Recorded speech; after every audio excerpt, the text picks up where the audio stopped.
Good morning. Today we are going to see what is cost of equity. Before that, let me tell you, cost of debt and cost of preference shares is already studied. I hope it's clear for you. Let me repeat. There are two types of debentures. Normal debenture, where the formula is I into 1 minus T by NP or P or NP. When it comes to preference shares, the normal preference share has the same formula like D divided by P or NP, the normal preference shares, right? So this is the basic difference, is that this dividend is not exempted from tax, but this interest is exempted from tax. That is a basic difference what is there between debt and preference shares.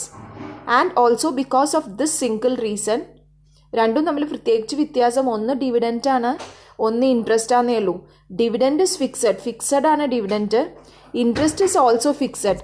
Profit ഉണ്ടായാലും ഇല്ലെങ്കിലും ഇത് രണ്ടും കൊടുത്തോളണം എന്നുള്ളത് നിർബന്ധമാണ്. So ഇതിലേതാവും share ഹോൾഡേഴ്സിന് താല്പര്യം?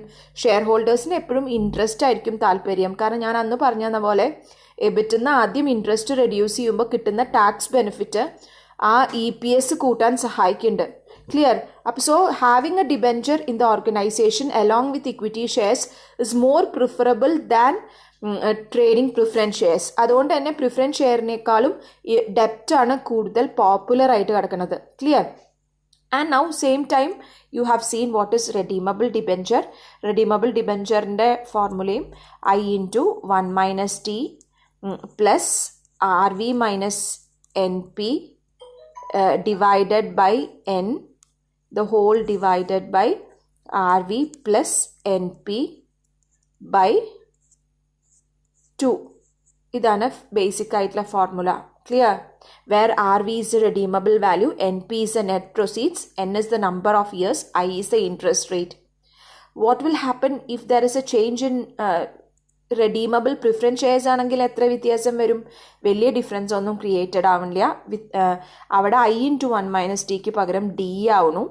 D plus RV minus NP the whole divided by N divided by RV plus NP divided by 2.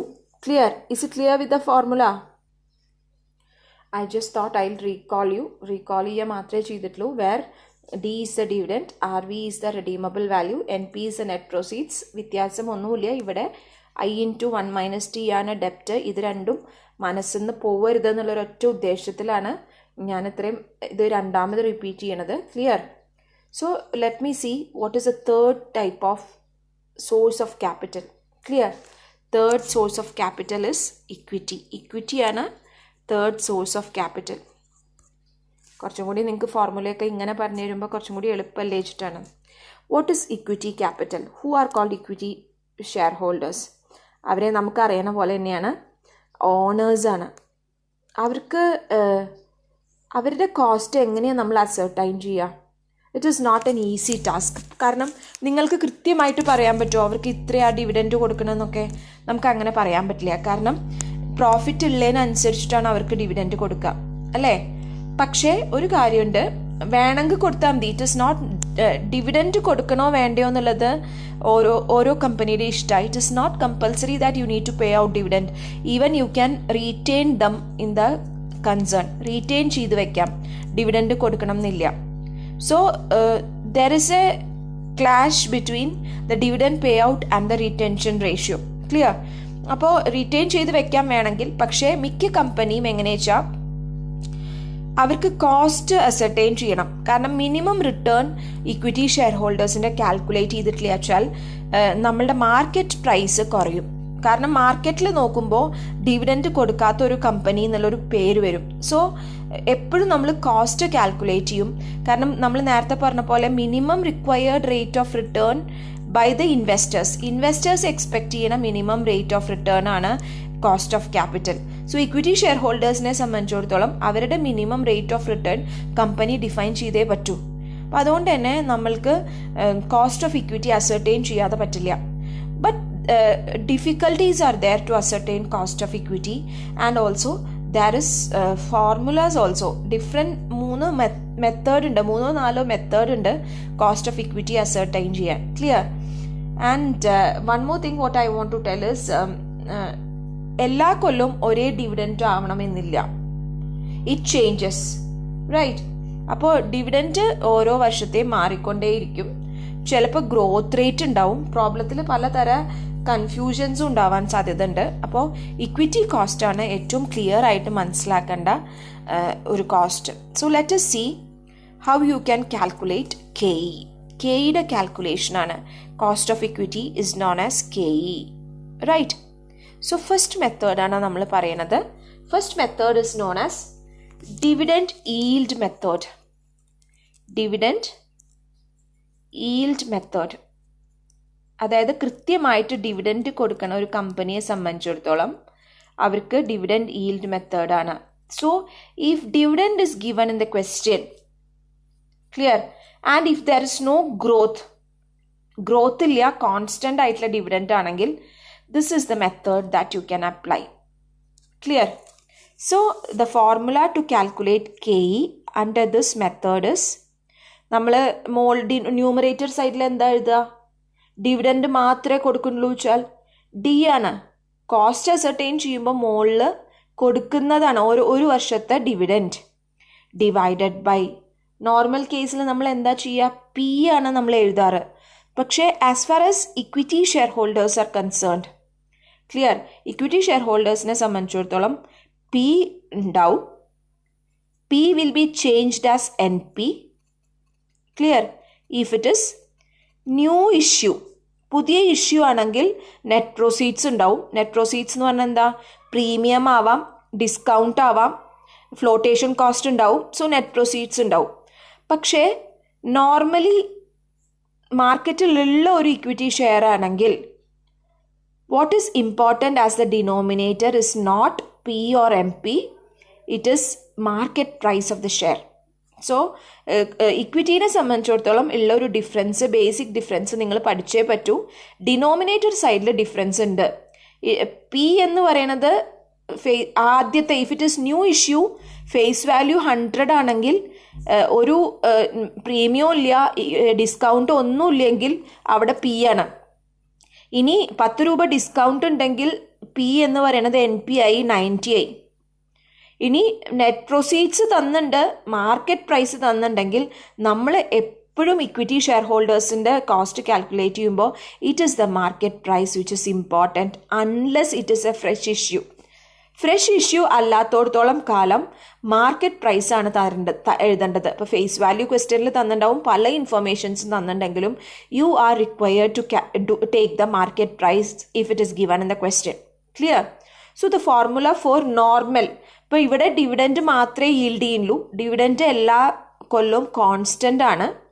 So D divided by P or NP or it is MP. Clear? So അവിടെ D എന്ന് പറയുന്നത് ചിലപ്പോൾ ക്വസ്റ്റ്യനിൽ തന്നിട്ടുണ്ടാവും dividend is 1 rupee അല്ലെങ്കിൽ dividend is 2 rupee. അപ്പോൾ it is expected that dividend എല്ലാ വർഷവും 1 രൂപയാണ്. അപ്പോൾ ഒരു വർഷത്തെ ഡിവിഡൻഡ് നമ്മൾ ന്യൂമറേറ്റർ സൈഡിൽ എടുക്കുക, ഡിവൈഡഡ് ബൈ അതിൻ്റെ മാർക്കറ്റ് പ്രൈസ് തന്നിട്ടുണ്ടെങ്കിൽ മാർക്കറ്റ് പ്രൈസ് എടുക്കുക. This is the first method, dividend yield method. Is it clear for you? Let us see what is the second method. മനസ്സിലായിട്ടാണ് അടുത്തയിലേക്ക് പോണത്. സെക്കൻഡ് മെത്തേഡ് ഇസ്, രണ്ടാമത്തെ മെത്തേഡിൽ dividend yield തന്നെയാണ് പറയണത്. Dividend yield plus growth in dividend. Growth in dividend. Clear? എപ്പോഴും നമ്മൾക്ക് equity share ഹോൾഡേഴ്സിന് ഒരേ dividend ആവോ കിട്ടുക? That doesn't work out. അത് വർക്ക് ഔട്ട് ആവാൻ ഭയങ്കര ബുദ്ധിമുട്ടാണ്. So what happens is that dividend yield will be there plus there will be a growth in dividend. So this growth has to be added along with the dividend each year. ഓരോ വർഷവും എത്രയാണ് growth തന്നിട്ടുള്ളത് വെച്ചാൽ ആ growth ഡിവിഡൻഡിൻ്റെ കൂടെ add ചെയ്യേണ്ട ഐറ്റമാണ്. Clear? So there is a change in the formula to calculate. So KE is equal to D1 divided by NP or MP plus G. Again, I repeat the same thing. ഈ D1 എന്താ? D1 is the dividend that is paid in this current year. Current ഇയറിലെ ഡിവിഡൻറ്റിനെയാണ് D1 എന്ന് പറയാം. So D1നെ ഒന്നും കൂടി ഞാനിവിടെ define ചെയ്യാം. D1 is equal to D0 plus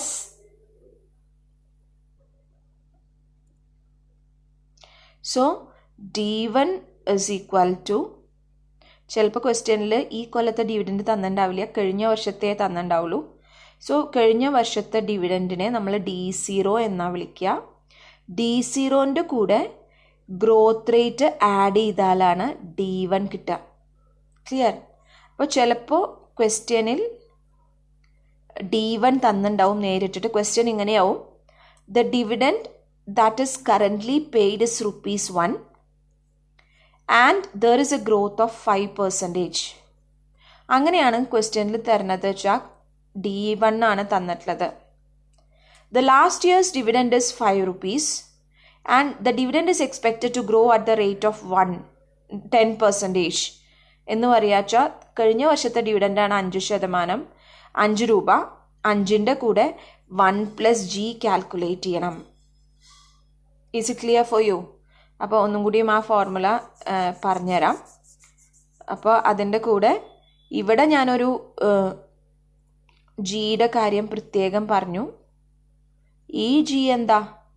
അപ്പോൾ D1 എന്ന് പറഞ്ഞ ടേമിനെ നമ്മൾക്ക് റീപ്ലേസ് ചെയ്യാൻ വേണമെങ്കിൽ D0 × 1+G. D0ൻ്റെ കൂടെ കഴിഞ്ഞ വർഷത്തെ ഡിവിഡൻറ്റിൻ്റെ കൂടെ ഗ്രോത്ത് റേറ്റ് ആഡ് ചെയ്താൽ കിട്ടുന്നതാണ് D1. That is equal to D1. D1 ആണ് ഫോർമുല. ചിലപ്പോൾ D0 ആവും ക്വസ്റ്റ്യനിൽ തരുന്നുണ്ടാവുക. D0ൻ്റെ കൂടെ ഗ്രോത്ത് റേറ്റ് ആഡ് ചെയ്താൽ ഈ വർഷത്തെ ഡിവിഡൻറ്റ് കിട്ടും. അപ്പോൾ കഴിഞ്ഞ വർഷത്തെ ഡിവിഡൻറ്റ് തന്നിട്ട് അത് ₹1 വീണ്ടും കൂടണു എന്ന് പറഞ്ഞാൽ നമുക്കറിയാലോ ഈ വർഷം ₹2. അതേപോലെ ഗ്രോത്ത് തന്നിട്ടുണ്ടെങ്കിൽ നമ്മൾ D1 കാൽക്കുലേറ്റ് ചെയ്തെടുക്കണം. ഡിനോമിനേറ്ററിന് ചേഞ്ച് ഇല്ല. It is NP or MP. NP അല്ലെങ്കിൽ MP ആണ് ഡിനോമിനേറ്ററിൻ്റെ പാർട്ടിൽ. ക്ലിയർ? ഇനി എന്തുകൊണ്ടാണ് വേറൊരു G ഇപ്പുറത്ത് കൊടുത്തിരിക്കുന്നത്? ക്ലിയർ? അതിൻ്റെ ഒരു അർത്ഥം എന്താ വെച്ചാൽ നമ്മൾ ഡിവിഡൻറ്റ് കൂടുതൽ കൊടുക്കുമ്പോൾ ഒരു ഗ്രോത്ത് കമ്പനിക്ക് എക്സ്പെക്റ്റ് ചെയ്യുന്നുണ്ട്.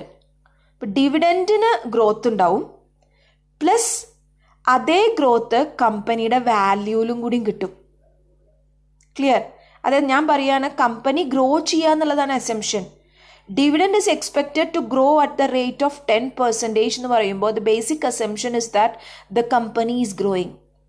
So there is a general growth. അപ്പോൾ 2 തവണ G ആഡ് ചെയ്യണതിൻ്റെ ഉദ്ദേശം അതാണ്. ഒരു തവണ G ആഡ് ചെയ്യണത് ഡിവിഡൻറ്റിന് മാത്രമായിട്ടുള്ളതാണ്. രണ്ടാമത്തെ G എന്താ? This G is applicable to the equity share holders. കാരണം കമ്പനി ഗ്രോ ചെയ്താൽ അത് ആർക്കാ ബെനിഫിറ്റ്? Equity share ഹോൾഡേഴ്സിനാണ്. അപ്പം അവരുടെ വാല്യൂ കൂടുകയാണ് അല്ലേ? അതുകൊണ്ട് തന്നെ അവരുടെ റിട്ടേൺ കൂടുകയാണ്. ക്ലിയർ? അതുകൊണ്ടാണ് Gനെ 2 പ്രാവശ്യം എടുക്കുന്നത്. So the formula is D0 × 1+G divided by NP or MP plus G. 2 Gയും മറക്കരുത്. 1 is small g and 1 is capital G. രണ്ടും തമ്മിൽ വ്യത്യാസമൊന്നുമില്ല. Capital G denotes that is a bigger growth. അതൊരു ബിഗ്ഗർ ഗ്രോത്താണ്. കാരണം മൊത്തത്തിൽ കമ്പനിക്ക് ഉണ്ടാവുന്ന ഗ്രോത്തിനെയാണ് ക്യാപിറ്റൽ G കൊണ്ട് ഉദ്ദേശിക്കുന്നത്. This G is change in dividend alone. പക്ഷെ രണ്ടും കോൺസ്റ്റൻ്റ് തന്നെയാണ്. ഇപ്പം നമ്മളോട് പറയും 10% ഗ്രോത്ത് ഉണ്ട് എന്ന് പറയാച്ചാൽ 0.10 നമ്മൾ ഇവിടെ എടുക്കണം. ഇവിടെയും 0.10 തന്നെയാണ് നമ്മൾ എടുക്കുക. പക്ഷെ ഇതൊരു ഇത്തിരി കൂടി ജനറലാണ്. കാരണം ഇവിടെ ന്യൂമറേറ്റർ പാർട്ടിൽ മാത്രമാണ് ഈ 0.10 എടുക്കണു. അപ്പോൾ കുറച്ചും കൂടി ചെറിയ ടേമാണ്, ഡിവിഡൻറ്റിനെ മാത്രം എഫക്റ്റ് ചെയ്യണത്. മറ്റത് അങ്ങനെയല്ല. ഈ കാൽക്കുലേഷൻ ഒക്കെ കഴിഞ്ഞിട്ട് അതിൻ്റെ കൂടെയാണ് ഈ ഗ്രോത്ത് ആഡ് ചെയ്യണത്. സോ ആ ഗ്രോത്ത് ഫോർമുലയിൽ ക്യാപിറ്റൽ G ആണ്, which is A wider term. അപ്പോൾ അതൊരു വൈഡർ ടേം ആയിട്ടാണ് കൺസിഡർ ചെയ്യണത്. Is it clear for you that formula? So second method ആണ് dividend yield method. അപ്പോൾ രണ്ടാമത്തെ മെത്തേഡായിട്ടാണ് നമ്മൾ ഡിവിഡൻഡ് ഈൽഡ് മെത്തേഡ് പറയുന്നത്. ഒന്നും കൂടിയും ഡിവിഡൻഡ് ഈൽഡ് മെത്തേഡിൻ്റെ ഫോർമുല ഇവിടെ എഴുതാം. K is equal to D0 into 1 plus G. D0 into 1 plus G. D0 into 1 plus G divided by NP or MP plus G. This is the formula. എന്തുകൊണ്ട് capital G, എന്തുകൊണ്ട് small G? രണ്ടും ഒരേ growth തന്നെയാണ്. Problem തരുമ്പോൾ വേറെ വേറെ growth ഉണ്ടാവും എന്നൊന്നും വിചാരിച്ചിരിക്കരുത്. രണ്ടും സെയിം ആണ്. ഇവിടെ ഈ ഗ്രോത്ത് ചെറുതാണ്, കാരണം അത് ഡിവിഡൻറ്റിനെ മാത്രം എഫക്റ്റ് ചെയ്യണ ഒരു ഗ്രോത്ത് ആണ്. കാരണം നമ്മളോട് ക്വസ്റ്റ്യനിൽ ഇങ്ങനെ പറഞ്ഞിട്ടുണ്ടാവുക, the last year's dividend is 1 rupee and there is an expected growth of 10%. അപ്പോൾ നമ്മൾ 0.10 ആയിട്ടാണ് ഇവിടെ എടുക്കുക. ഇത് ഒക്കെ വർക്കൗട്ട് ചെയ്തു ഡിവൈഡ് ചെയ്തതിന് ശേഷം കിട്ടുന്ന ആൻസറിൻ്റെ കൂടെയാണ് ഈ ജി ആഡ് ചെയ്യുക. എന്നിട്ട് നമ്മൾക്ക് ഇൻറ്റു 100 ചെയ്യണം കേട്ടോ, അത് മറക്കരുത്. പെർസെൻറ്റേജിലേക്ക് കൺവേർട്ട് ചെയ്യണമെങ്കിൽ ഇൻറ്റു 100 ചെയ്യണം. അത് ആദ്യത്തേൻ്റെ കൂടെ നമ്മൾ ചെയ്യണം. പക്ഷേ ഇവിടെ ഈ ഒരു ടേം എപ്പോഴും ആവശ്യം വരില്ല.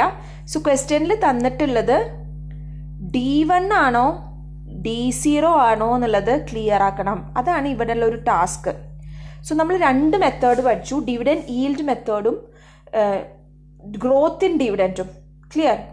സോ പ്രോബ്ലം തരുമ്പോൾ മെത്തേഡൊന്നും പറയില്ല, ഡിവിഡൻറ്റ് മാത്രമേ ക്വസ്റ്റ്യനിൽ തന്നിട്ടുള്ളൂ. If nothing is mentioned about growth rate, you have to think you should apply the first formula. Clear? If there is a constant growth, I repeat, if there is a constant growth in dividend, supernormal profit ഒക്കെ ഉണ്ട്, അതല്ല ഞാൻ പറയുന്നത്. if there is a constant growth in dividend, the formula to be applied is this. Clear? So ഈ formula ഉണ്ടല്ലോ develop ചെയ്തത് Gordon ആണ്. Gordon is a person who developed this formula. അപ്പോൾ നമ്മൾ എപ്പോഴും ഈ ഫോർമുല വെച്ചിട്ട് മാർക്കറ്റ് പ്രൈസ് കാൽക്കുലേറ്റ് ചെയ്യാറുണ്ട്. ആ മാർക്കറ്റ് പ്രൈസ് കാൽക്കുലേറ്റ് ചെയ്യണത് എങ്ങനെയാണെന്നുള്ളത് പിന്നെ പറഞ്ഞു തരാം. ഇപ്പോൾ ഈ ഒരു ഫോർമുലയിൽ നിന്ന് ഡിറൈവ് ചെയ്തെടുക്കണത് മനസ്സിലാവുമോ എന്ന് എനിക്കറിയില്ല. ഞാൻ താഴ്ത്തിക്ക് കൊണ്ടുവരാണ്.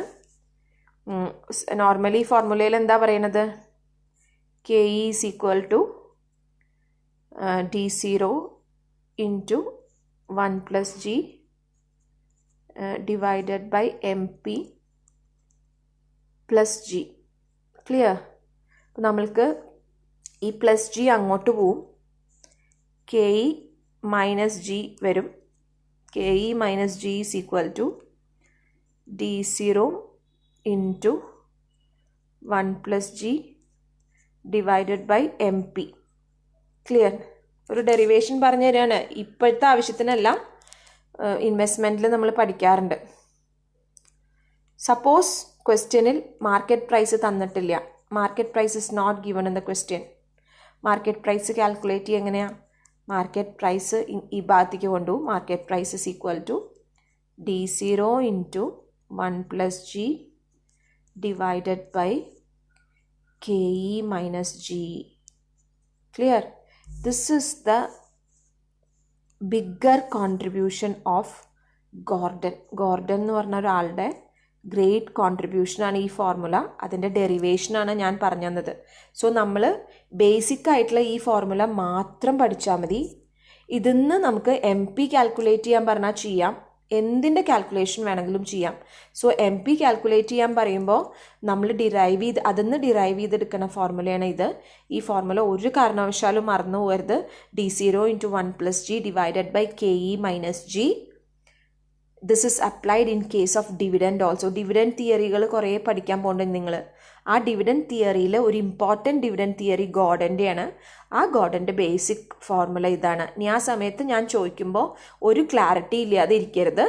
അതുകൊണ്ടാണ് ഈ ഡെറിവേഷൻ രണ്ടും ഞാൻ കാണിച്ചു തന്നത്. ക്ലിയർ? സോ അവിടെ നമ്മൾക്ക് ഈ ചാപ്റ്ററിൽ ആവശ്യം മാർക്കറ്റ് പ്രൈസ് അല്ല. ചില സമയത്ത് മാർക്കറ്റ് പ്രൈസ് തന്നിട്ടുണ്ടാവില്ല, എന്നാലും നമുക്ക് ഈ ചാപ്റ്ററിൽ we will be sticking with this formula. കാരണം ഈ ഫോർമുലയിൽ എന്ത് തന്നിട്ടില്ലെങ്കിലും കാൽക്കുലേറ്റ് ചെയ്യാൻ നമുക്ക് എളുപ്പമാണ്. അപ്പോൾ അതുകൊണ്ട് we will be sticking on with this formula. Clear? And let us see the third one. ചില സമയത്തുണ്ടല്ലോ ഒരു മിസ്കൺസെപ്ഷൻ ഉണ്ട്. What is A misconception? നിങ്ങളെ സംബന്ധിച്ചിടത്തോളം ഈ ഡിവിഡൻറ്റ് ആണോ important or EPS?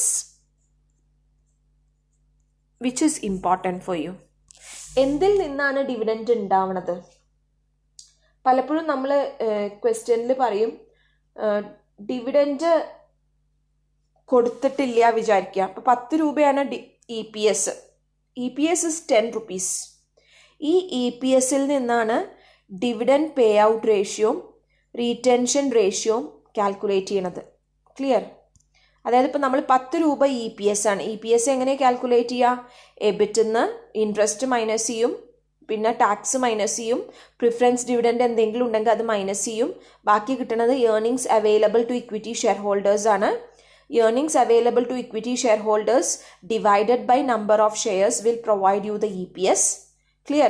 So if the EPS is rupees 10 എന്ന് പറഞ്ഞാൽ ഒരു ഷെയറിൻ്റെയാണ് 10 രൂപയാണ്. And I am saying that 10% is the dividend payout ratio. What does that mean? 10% dividend pay out ratio എന്ന് പറഞ്ഞാൽ നമുക്കറിയാം 90% റീറ്റെയിൻ ചെയ്യാണ് അല്ലേ?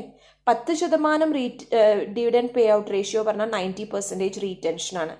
20% ഡിവിഡൻറ്റ് പേ ഔട്ട് റേഷ്യോ എന്ന് പറഞ്ഞാലോ 80% ഇസ് ദ റീറ്റെൻഷൻ റേഷ്യോ. സോ 10 രൂപയുടെ 10% അങ്ങനെയാണ് കാൽക്കുലേഷൻ വരിക. അപ്പോൾ എത്ര രൂപ? 1 രൂപയാണ് ഡിവിഡൻറ്റ്.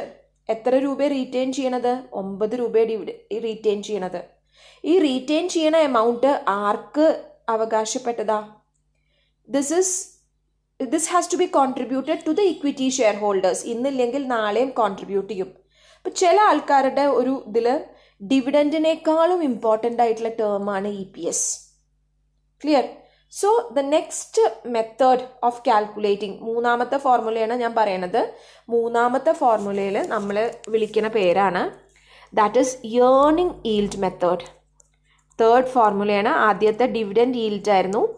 രണ്ടാമത്തെ dividend yield plus growth ആണ്. Third method is earning yield method where earnings are considered as important. earnings ആണ് ഇമ്പോർട്ടൻ്റ്. അപ്പോൾ നമ്മൾ നേരത്തെ പഠിച്ച പോലെ എബിറ്റ് അല്ല earnings എന്ന് പറയുമ്പോൾ there is difference. So let us see what is earnings here. So KE is equal to earning per share EPS divided by NP or MP, market price ആണ്. Clear? So this is the formula. And how to calculate for, എങ്ങനെയാണ് നമ്മൾ EPS calculate ചെയ്യുക? Again ഞാൻ പറയാം. EPS is equal to, കാരണം നമ്മൾ ഇവിടെ വിചാരിക്കുന്ന ഒരു അസംഷൻ എന്താ വെച്ചാൽ this EPS belongs to equity share holders. അപ്പോൾ പ്രോബ്ലത്തിൽ EPS മാത്രമേ തന്നിട്ടുള്ളൂ, ഡിവിഡൻഡ് തന്നിട്ടില്ല, ഗ്രോത്ത് തന്നിട്ടില്ല. Only if EPS is provided to you in the question. ചിലപ്പോൾ EPS ഡയറക്റ്റ് ആയിട്ട് തരില്ല, ഏർണിങ്സും നമ്പർ ഓഫ് ഷെയർ ഹോൾഡേഴ്സും തന്നിട്ടുണ്ടാവും. അപ്പോൾ earnings divided by number of shareholders ചെയ്താൽ EPS കിട്ടും. ചില സമയത്തുണ്ടല്ലോ എബിറ്റ് മാത്രമാവും തന്നിട്ടുണ്ടാവുക. അപ്പം നമുക്കറിയാം എബിറ്റിന്ന് ഇൻട്രസ്റ്റ് മൈനസ് ചെയ്യണം, ഡിബെഞ്ചേഴ്സ് ഉണ്ടെങ്കിൽ ടാക്സ് മൈനസ് ചെയ്യണം, പ്രിഫറൻസ് ഷെയർ ഹോൾഡേഴ്സ് ഉണ്ടെങ്കിൽ അവരുടെ ഡിവിഡൻഡ് മൈനസ് ചെയ്യണം. കിട്ടുന്ന സാധനമാണ് ഏർണിങ്സ് എന്ന് പറയുന്നത്. Clear? So that earnings divided by number of shares will provide you EPS. Clear? So if EPS alone is given in the question and if dividend is not given in the question, the formula to calculate is EPS divided by NP or MP, and this method is known as earning yield method. Right? So how to calculate with, എങ്ങനെ നമ്മൾ EPS calculate ചെയ്യാൻ നോക്കാം. ഒന്നും കൂടി ഇവിടെ പറയാണ്. EPS is equal to earnings after interest, after tax, after preference dividend. This earnings is also known as earnings available to equity shareholders. Clear? Divided by number of shares. Clear? Is it clear for you? So EPS is equal to earnings EPS question il tannundavilla. അപ്പോൾ earnings divided by earnings available to equity shareholders divided by number of shares will provide you EPS. And how to arrive at earnings available to equity shareholders? EBIT നിന്ന് interest minus ചെയ്യുക, tax minus ചെയ്യുക, preference dividend minus ചെയ്യുക. You will be getting earnings available to equity share holders. Is it clear with the third formula? അപ്പോൾ ആകെയുള്ളൊരു വ്യത്യാസം എന്താ വെച്ചാൽ basically ഏതാണ് മെത്തേഡ് എന്ന് പറയില്ല. The method will not be given in the question and you will have to see the problem carefully and choose which method you should follow. നമ്മൾ ഏത് മെത്തേഡാണ് ഫോളോ ചെയ്യേണ്ടത് എന്നുള്ളത് ക്ലിയർ ആക്കണം. Is it clear for you? നമുക്ക് problem ചെയ്യാൻ ഈ 3 മെത്തേഡ്സിൻ്റെ ആവശ്യമുള്ളൂ.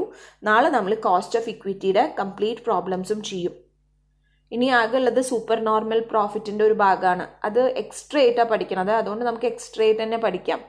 ഇനി ഇത് KE കാൽക്കുലേറ്റ് ചെയ്ത് കഴിഞ്ഞാൽ നമുക്ക് KRും കൂടി ഉണ്ട്. That means cost of retain earnings. അത് നാളെ ചെയ്യാം. ഇക്വിറ്റിയുടെ പ്രോബ്ലംസ് പഠിച്ചതിന് ശേഷമാണ് റീറ്റെയിൻ ഏർണിങ്സിൻ്റെ ചെയ്യുള്ളൂ. ഇത്രയും പഠിച്ചു കഴിഞ്ഞാൽ പിന്നെ നമ്മളുടെ സ്പെസിഫിക് കോസ്റ്റ് കംപ്ലീറ്റ് ആയി. ഇനി നമുക്ക് എന്താ പഠിക്കാനുള്ളത്? Weighted average cost of capital. So tomorrow we will be doing the cost of equity shares and the day after tomorrow cost of retained earnings complete ചെയ്ത് the cost of retained earnings is a very small topic. അത് കഴിഞ്ഞ് we will be moving to the bigger problems, weighted average cost of the capital, where such type of problems is expected as an essay. ചിലപ്പോൾ ഒരു essay ആയിട്ട് expect ചെയ്യണ ഒരു പ്രോബ്ലമാണ്. Is it clear for you? മനസ്സിലാവുണ്ടോ? Okay, we'll wind up the class today and we shall see for the next class tomorrow.